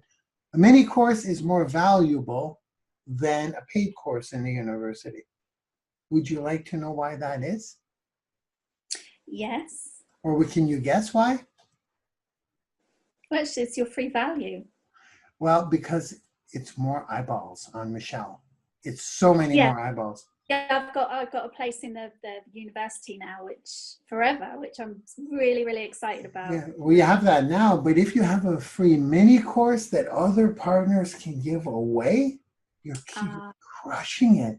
We get over 200. We haven't broken 300 per day yet, but it won't be long with the new changes. I'm talking over 200 new signups per day. People can come in as a free affiliate. What do? They give away the free mini courses because they get tagged to it and they're locked to them for life. So if there's a course with Michelle on it, you know how many new people your face is being shown to every single day with all the students we have promoting this? It's better than a Facebook ad. It's like free. It's crazy. It's crazy. It's the best thing that could happen to anyone is being featured in a free mini course. So, are we going to hit F5 by June 1st? Yeah, of course. You do whatever it takes. You do whatever it takes. Yeah. And this is exciting. I'm excited to have you in a free mini course. Awesome. So that's what you see for the future. That's a heck of a good start. I think that's a good start. Yeah. It's a good start because you'll be building your own audience by the boatloads. That's how I did it in the beginning. And once you build your own audience, Michelle, you just do whatever you want. You provide them with value, you nurture them, and then you throw them an offer or invite them to a webinar. Always a webinar or a Zoom, folks. Just as a little note, to seal the deal, you want to do it on a webinar. You want to do it on your own webinar, even a Zoom. A Zoom's easy to do, guys. Do a Zoom, sell on the Zoom. And then the people that show up on your Zoom, they've been nurtured by you. They're going to buy from you, okay? So, Michelle, a couple more questions. You okay? Yeah, go for it. Like 60. I only got 16 more. Is that all? That's all. We're going to keep it short. We'll try to keep it under the 4-hour mark today. That's a joke, folks. Okay, where the most... Okay, the biggest takeaways. That's a great one. The biggest takeaways in the online entrepreneur space. Not biggest takeaways for grooming dogs. Okay. My biggest takeaway is when you start, take your time and choose something, because I think there's so much choice in the groups. There's so much choice that you, and I see a lot of people and spoken to a lot of people who have been scammed because they just kind of ran into the groups and they didn't even think about what they were doing. Because, you know, you'll do better if you're more passionate. So say you're into makeup. So go, okay, yeah, I want to do makeup. So I'm going to go and I'm going to, there's a few companies around, and just take your time, because when you charge into something and you do something too quickly, you usually end up falling on your face. I've seen it so much. And learn your trade. Learn your trade. Yeah. I say in my lives, if you were going to be a hairdresser or a mechanic or a doctor, would you kind of just start? You wouldn't just start. You have to learn your trade, learn what to do. So take some courses. I was so green when I started. I failed in Unique because I didn't know what I was doing. Yeah. I hadn't taken any courses, any kind of marketing courses. I had no knowledge. So definitely, you know, take some courses and get yourself educated, because it is going to serve you well for the rest of your life, or, you know, for as long as you're in the industry anyway. Yeah. So another one is, yeah. Sorry. No, please. Another one is to actually get a mentor and kind of stick to that one person and follow them.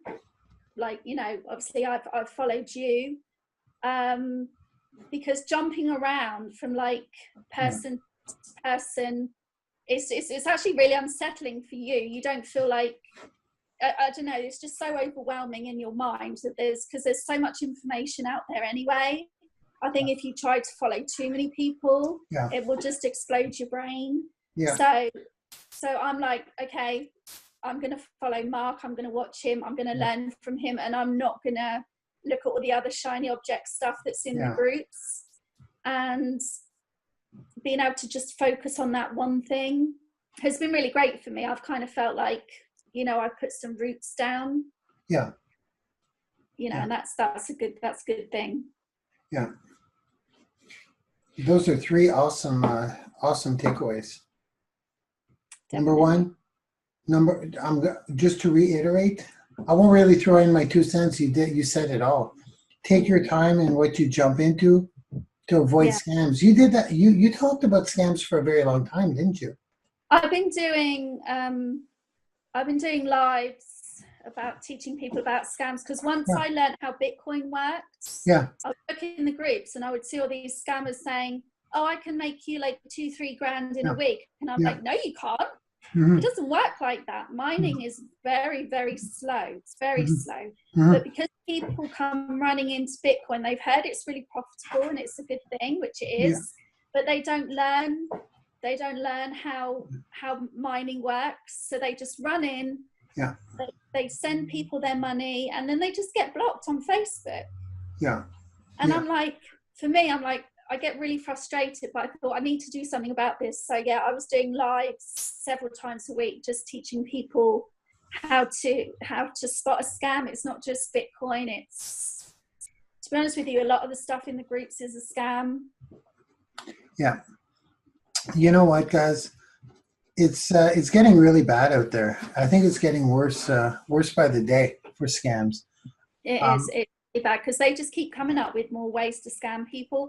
I got an email this morning, supposedly from Coinbase, saying that I was going to get some kind of money from this company that was supposed to be joining up with Coinbase, but I had to send like an amount of money, and they sent me a hash address. Yeah. Okay. And I'm like, that's absolute rubbish. But, you know, some people will see that. They say, no, if you send us like $18 or $20, it wasn't very much. They were saying, we'll send you like $380 back.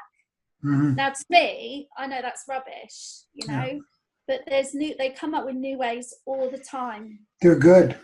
They're good. After this, we're gonna send out invitations to the Fire Festival. Who's familiar with the Fire Festival? Do you know that? No. Oh, you guys got to watch that on Netflix. All entrepreneurs out there. It's a reality documentary about the Fire Festival, the festival that never happened with the cheese sandwiches. Super cool. A lot of lessons learned. Don't be scamming people. It can come back to bite you. So for me, scams, it's easy to be looked at as a scammer too, just from my point of view. So not falling into scams is one thing, but when you're trying to sell, make a living and help people, how do you not look like a scammer? So I found a way that has helped me identify scams and has helped me not pass off as a scammer. And that comes down to demonstrate you can help people by actually helping them. Give them stuff that works for free. When they do the stuff for free that works, then they'll buy your stuff. And that's how I am too. Before I buy something, if they're not putting something in front of me that's free, that's going to work a little bit, or that I already know works, I'm not going to buy their stuff. Prove to me your stuff works. by giving me a little taste of the goods. Make sense? Yeah, definitely. Good Yeah. one, right? Yeah. Yeah. And yeah, so that was takeaway one. Take your time before jumping into anything. Learn your trade. Learn your trade is a fun one, because if you already know how to set up a Facebook business page and run ads on it, and you could display and you could explain the difference between the personal page and the Facebook business page, how to get your 3 questions when somebody joins, how to do certain things with a Facebook page. It's not a lot of knowledge, but you are still miles ahead than someone who doesn't know how to do that. So learn your trade doesn't mean you need 10 years of experience. You can teach them. No. Yeah. No, I meant get yourself educated before Yeah, you really absolutely. put yourself into something, and definitely before you put an investment into something as well. Absolutely, absolutely. And then get a mentor, of course. Shiny objects, of course. There's so much contradictory stuff. The kind of, how can I say it? If you look at the low carb, high fat diet, it works. If you look at the low fat, high carb, no, that doesn't work. Low fat. If you look at different diets that do different things. So in other words, a low fat diet, higher protein, it can work. I'm not going to go into like long-term lifestyle effects. I'm talking about diets to get the job done for a short amount of time. Or you look at high fat, low carbs. They both kind of work, but you can't mix from them. It's like you got to stick to one. You got to stick to one. So if you're doing the low carb, high fat diet one day, then tomorrow I'm going to do the high fat, the low fat, high protein. It's like, so it's kind of like, that's how I look at mentors. I focus on one, or pretty much. If you were to focus on one, and another one may teach you other things that may work independently, but if there's too many of them, you are going in circles. I mean, literally, when you're a newbie and you're coming into the business, there's information, there's overload, seriously. Overload. It's just overload. So check out several people, see who you gel with, see who you like. Yeah. And just stick with them. Yeah, there you go. There you go. I love it. I love it. Let me see. I love it. I love it. I love it.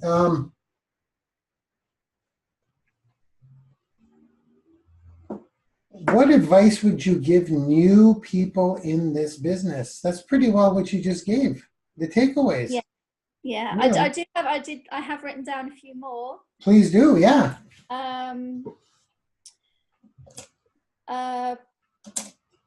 So when you first start and you've chosen which company you want to stay with, just be consistent. You know, it takes time. It takes time to build your audience. A lot of people are impatient. They see their end game straight away. It doesn't work like that. It takes time to build your network, to make friends. So be patient. It's going to take time. I mean, some marketers I know have been in the business 30 years, 40 years. It takes time to build your audience. So just keep going. Don't give up. You know, there's going to be days where nobody's liked your posts, nobody's commented, and you don't think anyone's watching, but you don't know. You don't know who's watching you. So be patient. Just keep going. Be consistent. Post every single day. Even if you don't think anyone's watching you, just be consistent and post every day, because that's what people are looking for. They're looking for people that have got skin in the game and that they think are going to be around for the long term, and that just, you know, if you're posting maybe a couple of times a week, what does that say? You know, that says, I'm not really into this, but I'm kind of having a little go, but I'm, you know. And the other one is, once you start making it and you start building a team, take care of that team. So make sure that you are connecting with them on a regular basis. What I like to do is open like a Facebook page, have my team in the page, make sure I've got all the information in that page, any kind of training or the information about the company. And that's the place where they can be looked after by me, but they can also connect with each other. which I think is quite nice. So build yourself a little community and just take care of others, because I've seen in this business, you've got some leaders that don't do that. They say they're going to do that and that they're going to look after you, and oh, if you need any help, just let me know. But actually, in reality, that's not really happening. And you get people that all they're interested in is getting the commission from your sign up. Mm-hmm. So treat people as people. They're people. They're not $20, $50, whatever. Because just think, would you like to be treated like that? Yeah. I don't know anyone that would like to be treated like that. So yeah, take care of people. Yeah. Absolutely. The consistent nature to acquisition is crazy. To just being consistent. Yeah. So cliche, that word, isn't it? So cliche. It is. It does sound a little bit naff, but it's huge. It's so huge. I mean, at the very least, when I started being consistent, I'm going to throw this in here. When I started being consistent, I was not good at capture mechanisms. I was not good at them. I didn't know how to capture through a pixel. I did not know how to, persuade them to go into a webinar. I did not know how to capture my people. So I was being consistent, but I mean, on platforms like Twitter or platforms like Instagram or different platforms, your audience will see you.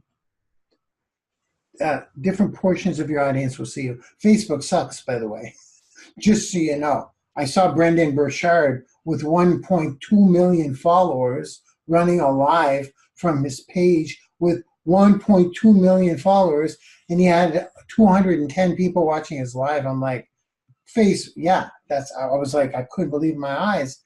And then I got Grant Cardone complaining about that too, and I got a lot of leaders I talked to. So it generally doesn't work anymore on social media, just being consistent. But the reason I'm saying that, until you understand, like, I can run a video now, and if somebody watches 3 seconds of it, guess what? Bloop, they go in my audience. Those are skills that you're going to learn with time. But the reason why it's important to be consistent now, it's good to get into that practice. It really is. Number one, it's a good practice to get into. It is. Number one, it'll get you into that habit. Number two, you're not doing throwaway content, folks. I hope you're not. You make a video, you download that sucker. I don't care if you put it on in a folder on your desktop. Upload it to YouTube. For every piece of content you put, be consistent on it. After a year, guess what? You got yourself 100 pieces or more, depending how many you do per week. You do 2 per week, you've got 100 pieces of content that by that time, you're going to know how to do those capture skills. Do not be surprised, everybody watching. If you start seeing some of my not so new videos spinning out on your timeline, you'll be like, for some reason, I think I've seen Marc Lalonde. I think I've seen that guy talk about that before. Well, you're seeing it again because it's a highly converting one. And now I know how to capture you. I didn't know how before. So as these skills come in, staying consistent is key, because now when it's time to play with the big guns, making a video a day is a piece of cake. I jumped in, didn't I? No, that's fine. I really wish I'd known that. And like with my lives, I was doing my lives regularly every week. Yeah. I did actually put a few, but because I was basically going over the same thing, so I got the basics down, and I do have a YouTube channel.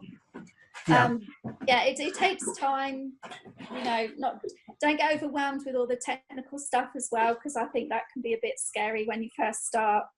Yeah. When you start hearing about autoresponders and capture pages, and you're like, what? Yeah, at the very least, do the content. I just want to paint a picture for you guys, because I have an acquisition piece of content to get people into Branding University, okay? And for me, when I used to do it once a week. I used to say, okay, once a week I got to go live. It's about a year and a half ago. Once a week, I got to go live because I got to just mention the 5 pillars of branding, brand visibility, audience building, new connections, knowledge development, and sales. So I have to just talk about those and then send a call to action once a week. I got to do it on the live. You guys probably remember. You're like, hi guys, okay, I want to talk about this. I give a little tip, then I give the call to action to Branding University. So instead of doing that every week, all you have to do is do one good one and then put it in an ad and just $5 a week. Just run that at $5 a week all the time. Because once you acquire them, they go into a nurturing segment. Not to get into too much, but the point is, if you're consistent, by the time you learn that stuff, you've got a bunch of those that you could start spinning out there. A little too much? It makes sense. That's excellent. Like I say, I wish I'd known that when I started. But no, definitely making content. I didn't, even though I was doing my lives and I was making content, and I was posting my lives out into the groups. There was other stuff that I knew that I could have made videos about, like Bitcoin, for example, but I just didn't. I think. Well, you're learning the skills now, and the reason we won't say the numbers, but the number of students Michelle got just without me knowing how she got them, just free students. I remember when I said, you got this many? You're like, I know it's not that much. And I'm like, no, it's a lot. How did you do it? You're like, no, I could have done better. I'm like, no, I'm saying that's a lot. How did you do that? So now she's going to crush it even more. But you got my attention in so many ways, though. Like, a lot of it is part of your story. You've been an entrepreneur for a while, like trying a new thing, like Rocky, getting knocked down and getting up. Absolutely. And then the nurturing, so consistency and nurturing, absolutely, which is really just continue to be consistent, really, eh? Yeah. I love it. So Michelle, how was it? How did that feel? It was great. I really enjoyed it. Yeah?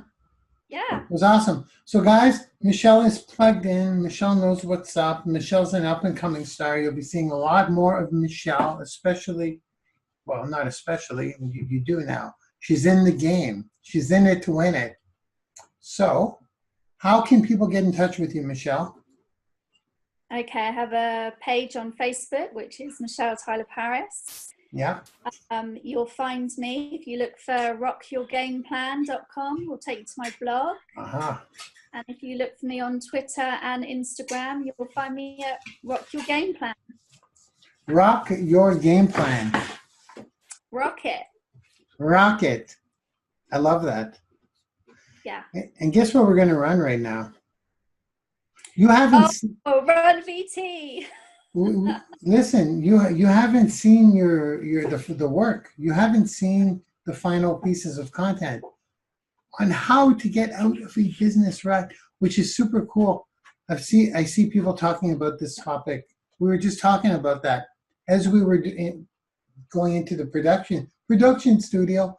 There was someone else talking. Oh yeah, I won't say any names, but they were talking about that topic, how to get out of a funk. I remember, yeah. Very cool topic, and they weren't close to the content. This is awesome stuff. So Michelle, guys, Rock Your Game Plan. That's Michelle Tyler Paris. Look her up. So she'll set you up. She'll do anything you want. Easy, Tiger.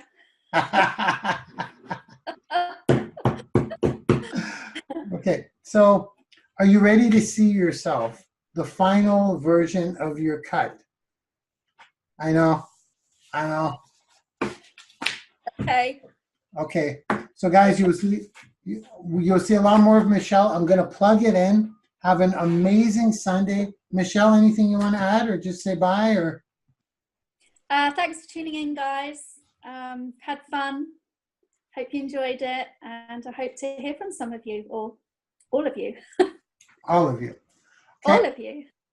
Bye, guys. Plugging Bye, Michelle. Guys. Hey guys, Michelle Tyler Paris here from the south of England in the UK. Do you ever feel like you're in a business rut and you can't move forward? Well, I'm going to share with you 10 business strategies that will instantly help you get out of those business ruts.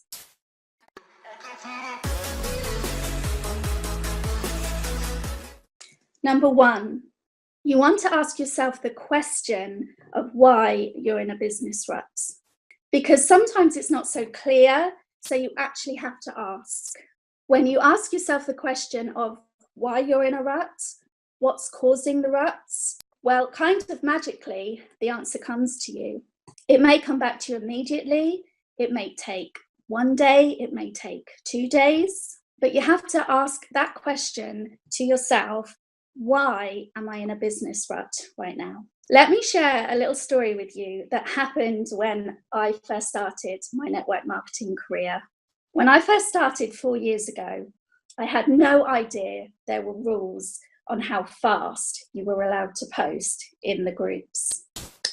So it wasn't long before I got thrown into Facebook jail.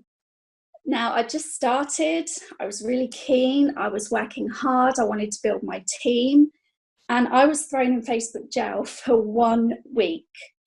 So I was really frustrated, I was really angry, spent the rest of the day sulking, and then I went to bed. Woke up the next morning and the answer popped into my head, and it was so simple. All I needed to do was open a second account on Facebook, and then I could use that for the rest of the week and whenever I got thrown in Facebook jail on my main account. So all I had to do was ask myself why I was in a business rut, and I snapped right out of it.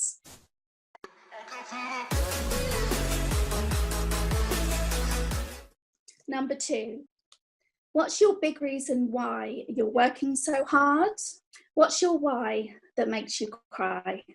What's going to push you is why, your why.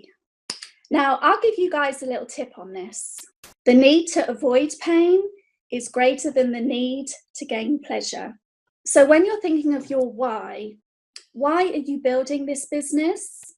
Why are you working so hard? This will get you out of a rut. However, you should be focusing on how painful it would be if you didn't get out of that rut, opposed to the pleasure you would feel if you went and bought that Ferrari. The feeling of pain is a much greater motivator than the feeling of pleasure. So for some of you, it may be your kids or your family. For myself, it's being able to help my kids in the future financially.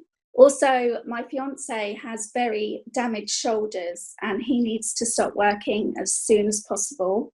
And neither of us have a pension.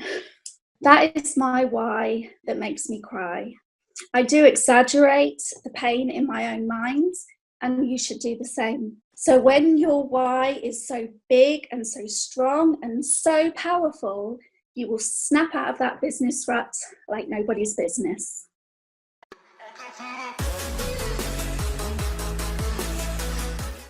Number 3, remember where you came from. Think of your journey thus far. Instead of focusing on the rut that you're in, think about how far you've come. Let's say it's video, for example, for yourself, which is one of the biggest fears that anybody can do, is creating content. Think back to when you started and how far you've come in a certain area, no matter how small it is. You will be proud of yourself, of your journey thus far, and that will get you out of a rut. Now, I'd like to share with you an experience of mine. After a year of network marketing, I wasn't building the big team that I envisioned. I didn't have all the skills that I felt I needed. I was watching the leaders in the company and looking at them thinking, wow, look how many followers they have. I really, really wish that I was that far in my journey. And I was really frustrated. But then I looked back and I realized that actually from where I began to where I was, I had people in my team and I was doing well and I had some good experience in network marketing. And when I thought about that, it snapped me out of that rut.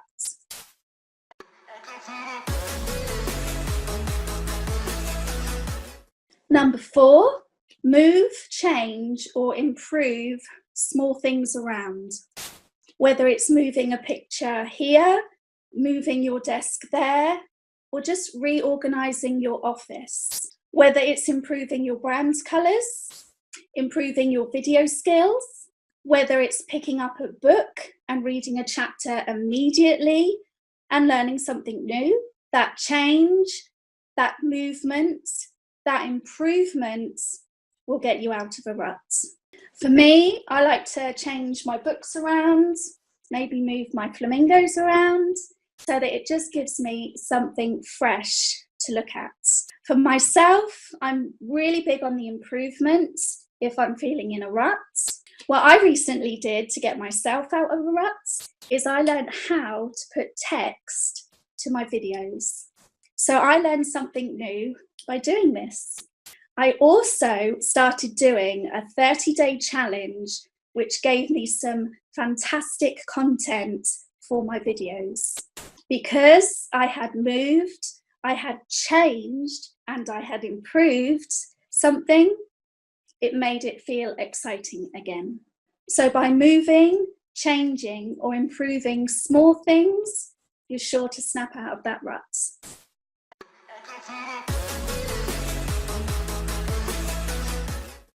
Number 5, introduce or acquire new things or even new people. If you're in a rut, sometimes all you need is something new, a little gift to yourself. For me, I like to buy jewelry and I like to buy myself chokers. And I really like to buy myself new hats. Sometimes you need new people to work with, a little recycling, I like to say.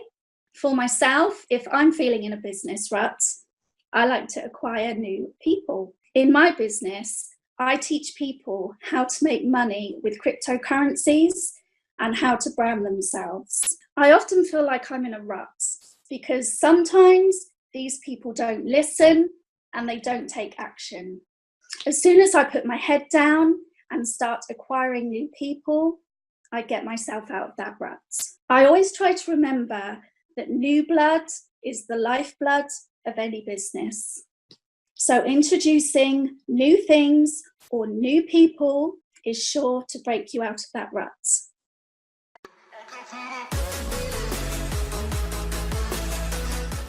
Number 6, have a holiday or take a break. That one is kind of self-explanatory, but I know some of you entrepreneurs may be like myself. We don't do holidays, do we?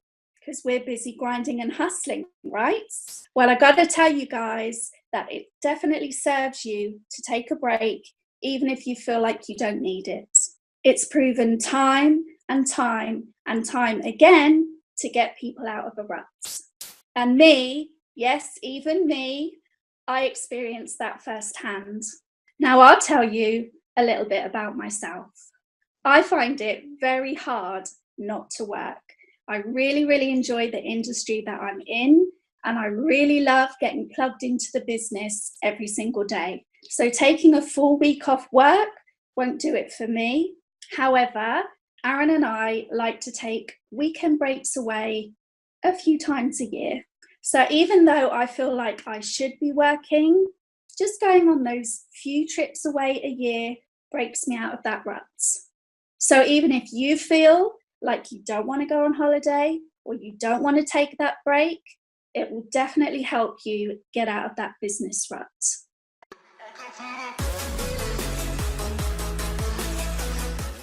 Number 7, goof off. Life is far too serious sometimes, and work is very serious. Quite often, or not so quite often, depends who you are, but taking what I like to call goof off breaks almost always gets me out of a rut. When I say goof off, I mean non-work related goofing off. And I mean probably only for a few hours, if that. Really anything that you love to do that's not work related. For myself, this always works. What do I like to do, you ask? I love music and dancing. So I like to put on some amazing tunes, Bruno Mars, Ariana Grande, and I like to have a good old boogie around my kitchen. Release my inner diva for a little while. I also really like to watch really good action movies. Yes, that's considered goofing off, and it's sure to get you out of your business rut.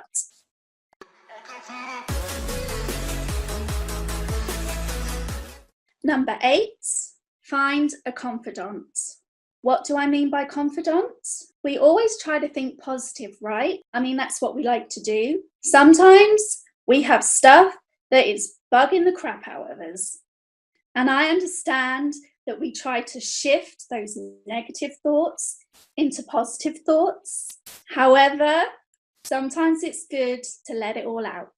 I'm going to rephrase that. Quite often, it's good to let them out. And letting them out yourself, to yourself, is not quite the same as letting them out to a confidant.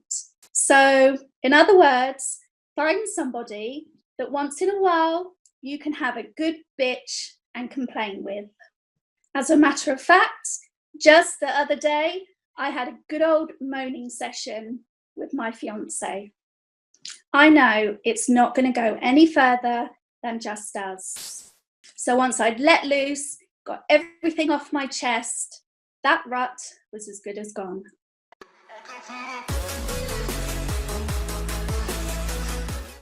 Number 9, get rid of what drives you nuts. That could be anything. It could be a crooked picture on the wall. It could be that your skin is feeling dry and you need to put some moisturizer on it.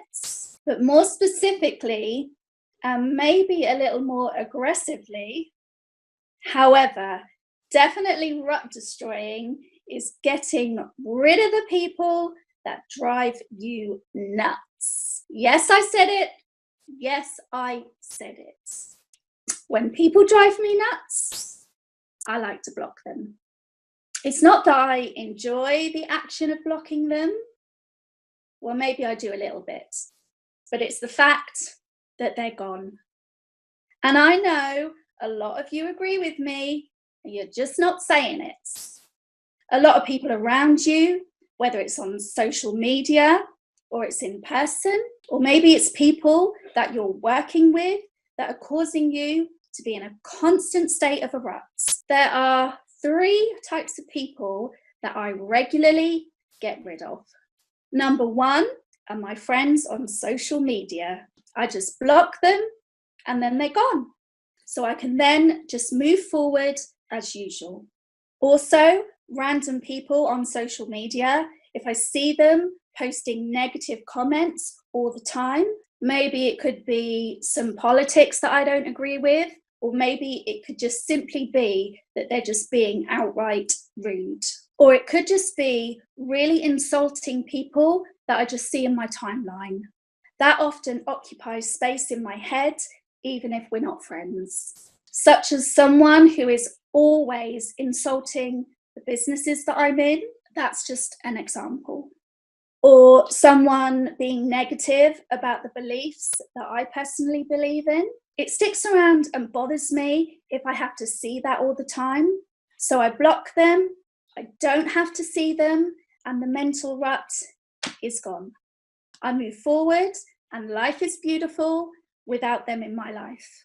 So get rid of what drives you nuts. And yes, that includes people, and it will surely break you out of that business rut.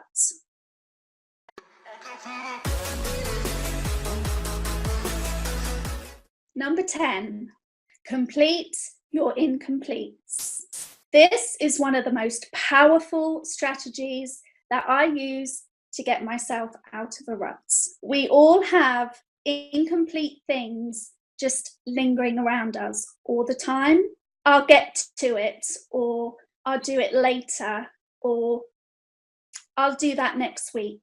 When you're in a rut and you step away from the situation and then go finish an incomplete thing and complete it, when you come back to that situation, You feel like you've completed something that was just lingering around, and it does snap you out of that rut.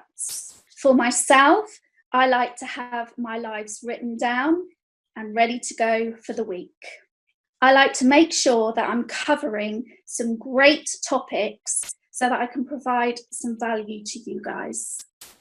If I'm in a rut with something, I often step away from that situation and make sure I'm getting my content done, which is completing and incomplete, especially early on in the week. It gives me a great sense of accomplishment, so I can go back to my original task, and that snaps me out of the business rut. And another huge one for myself, I must commit to contacting at least 10 people every day, because that's what business is all about, right? After all, the size of your net worth is dependent on the size of your network. So if I'm in a rut, I'll go and contact those 10 new people, and that's completing and incomplete. So I'll go back to my task, and then the rut is gone. So when you're in a rut, just complete your incompletes. So if you guys apply these top 10 strategies, you're guaranteed to get out of that business rut. Now I have more value available to you for free, specifically for home business owners and entrepreneurs, that you can access by clicking on the link in the description. This is Michelle Tyler Paris signing off, and have a great day.